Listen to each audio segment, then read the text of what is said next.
Isla's life feels the opposite of orderly. You make your own rules, don't you? Yeah. At 9, she developed anxiety. By 10, a condition that means she can no longer cope without noise-cancelling headphones.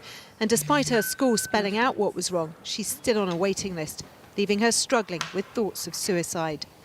She told me she wants to die. So you're afraid for her all the time? I worry. I get up and check on her in the middle of the night to make sure she's okay. And it sounds stupid, but I don't know what to do. It took 1.5 years to get even a first appointment.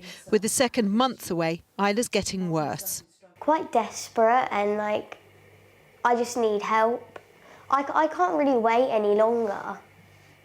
It's just going to get worse and worse. It's all very well saying we have a service set up for it and you can come along and we'll help you. But when you come along and then you get told, well, actually, thanks for walking in the door, we'll catch up with you in 2.5 years. How is that helpful?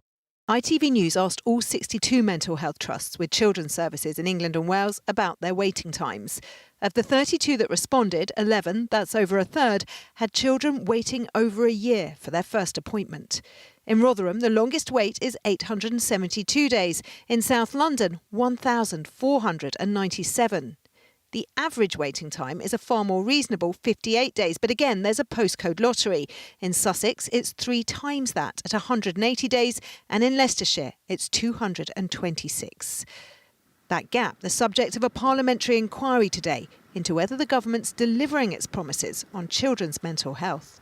There's a big disparity between what's spent on children and what's spent on adults. On average, local CCG areas spend less than 1% of their overall budget on children's mental health and 14 times more on adult mental health. For those working with young people, the strain is clear. This psychologist spent years at CAMHS and now provides digital counselling for the NHS. I think there is a crisis. Sometimes it can feel as though you're trying to help people with your hands tied behind your back, and you don't have adequate resources, and you can see the numbers creeping up. In a statement, the government told us it's providing an extra £2.3 billion to help 345,000 more children access either NHS-funded services or support in schools and colleges. But while Isla feels increasingly alone, it's clear her story is far from isolated. Rachel Younger, ITV News, Surrey.